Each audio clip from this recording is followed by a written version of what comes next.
So this is a very valuable thing that you at times people change without acknowledging or without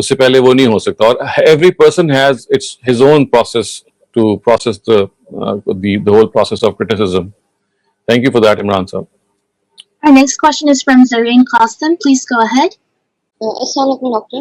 Walaikum I salam. just wanted مطلب میں نے یہ پوچھنا تھا کہ میرا جو بھائی ہے نا لائک میرے پیرنٹس نا کافی کنسرنڈ ہیں اباؤٹ مائی برادر کہ وہ جو ہے نا آج کل کے دور میں ایسے ہوتا ہے نا کہ مطلب جو آج کل کے ٹین ایجرز ہیں ان کے پاس موبائل فونز ہیں وہ اسلام کے بارے میں دیکھتے ہیں ویڈیوز دیکھتے ہیں وہ پھر مولویوں کی ویڈیوز دیکھ کے وہ یہ سوچتے ہیں کہ اچھا ہاں یہ پرسن تو یہ بہت اچھی بات کہہ رہے ہیں ہاں میں اس کے ساتھ ایگری کرتا ہوں. اب بات یہ ہے کہ اب اچھی بات ہے بندے کو دیکھنی چاہیے ویڈیوز لیکن مطلب ہماری family except for my brother ہم یہ سوچتے ہیں کہ ہمیں اپنا انٹلیکٹ یوز کرنا چاہیے ہمیں سمجھداری کے ساتھ دیکھنا چاہیے کہ آیا یہ پرسن صحیح کہہ رہے ہیں نہیں کیا ہم ایگری کرتے ہیں. تو میرا بھائی لیکن کہتا ہے کہ کیا کہتے ہیں ہمیں نا ایسے لوگوں کو like we should just blindly follow them basically یہ مولوی ہیں یہ صحیح کہتے ہیں یہ بڑے وائز پیپل ہیں اور ایسے کرتے ہیں. تو اب یہ جو مولوی ہے نا مطلب یہ جب ایسے کوئی مطلب بات کرتے ہیں جیسے ایک میرے بھائی نے کوئی ویڈیو بھیجی تھی جس میں انہوں نے کہا تھا کہ آپ اپنے کزن سے جو اپوزٹ جینڈر کے ہیں آپ ان سے مطلب اس کا ریلیشن نہیں رکھ سکتے کہ آپ بات چیت کرو آپ سرکل میں ساتھ بیٹھ کے تو گپ شپ کر رہے ہیں کارڈس کھیل رہے ہیں جو بھی. تو میرا بھائی اس سے مطلب ڈس ایگری کرتے ہیں اور مطلب پھر ہمیں بھی مطلب مجھے بھی میں بہن ہوتے ہیں مجھے وہ کہتا ہے تو میں اور میرے پیرنٹ کنسرن کہ اگر چھوڑ اور پھر ہوتا کیا ہے کہ وہ ایکسٹریمسٹ آرگنائزیشنز جوائن کرنا شروع کر دیتا ہے وہ گھر چھوڑ جاتا ہے مطلب اس کی تربیت اچھی نہیں ہو پاتی تو ہم کافی کنسرنڈ ہیں. تو آپ کچھ بتا سکتے ہیں کہ ہم کیسے سمجھائیں اور کیسے ہم سے صحیح راستے پر لا سکتے ہیں کسی دیکھیں پن پوائنٹڈ گائیڈنس کے لیے تو پھر ضروری ہے کہ ذرا زیادہ حالات معلوم ہو پس منظر معلوم ہو لیکن جو جنرل 2-3 باتیں ہیں وہ تو ذہن میں رکھنی چاہیے. وہ یہ ہے کہ دیکھیں جب انسان ایموشن سے اپنی آپ کو کنٹرول کروائے گا تو پھر آپ کسی کو کچھ زیادہ سمجھا نہیں سکتے. اصل میں یہ تو وہ ٹریننگ ہے جو سوسائٹی کو آپ کے تعلیمی نظام کو آپ کے پیرنٹس کو سبلنگس کو دینی ہے انسانوں کو کہ دیکھیں دنیا میں جب بھی آپ نے کسی چیز کو ماننا ہے اس کی بنیاد استدلال ہے. خود قرآن مجید نے دیکھیے بار بار اس کو کہا اور ایسے لوگوں کو ہمیں قرآن مجید کی طرف متوجہ کرنا چاہیے. قرآن مجید بار بار یہ کہتا ہے کہ اپنی عقل استعمال کرو بلکہ ایک موقع پہ وہ یہ کہتا ہے کہ جو لوگ جہنم میں جائیں گے یا جو لوگ غلط لوگ ہوں گے وہ یہ اعتراف کریں گے اور یہ کہیں گے کہ لو کننا نسمع او ناقل ما کننا فی اصحاب السعیر اگر ہم نے عقل سے کام لیا ہوتا غور و فکر کیا ہوتا تو آج ہماری یہ نوبت نہ آئی ہوتی کہ ہم جہنم میں پڑے ہوتے. تو ظاہر ہے وہ لوگ ہیں کہ جو ایکسٹریمسٹ ہوتے ہیں جو استدلال کو نہیں دیکھتے جو یہ دیکھتے ہیں کہ لوگ کیا کہہ رہے ہیں یا مثال کے طور پہ ان کے ہاں جو ان کی ٹریڈیشن ہے جس سے وہ جڑے ہوئے ہوتے ہیں اصل چیز کوئی شخصیت ہوتی ہے. تو قرآن مجید نے تو اس بت کو توڑا ہے. تو ایسے لوگوں کو جو مذہبی ہیں ان کے سامنے قرآن مجید کی وہ آیتیں بار بار پیش کرنی چاہیے جو یہ کہتی ہیں کہ دیکھو جو قریش کا اصل جرم تھا وہ یہی تھا کہ وہ کہتے تھے کہ بھئی ہم نے تو اپنے باپ دادا کو یہی کرتے ہوئے پایا ہے اور یہ جو مذہبی لوگ ہیں وہ یہی کہہ رہے ہیں ان کے یہاں بھی مذہبی لوگ یہی کہتے تھے تو ہم تو ان کی بات مانیں گے. تو اس کے برعکس قرآن مجید نے کہا کہ دیکھیں یہ انسان کے بارے میں یہ کہنا کہ فلاں اگر مذہبی ہے تو وہ لازماً ٹھیک ہوگا یہ کوئی گارنٹی تو نہیں ہے. مذہبی لوگ بھی غلط ہو سکتے ہیں مذہبی لوگ بھی جنونی ہو سکتے ہیں.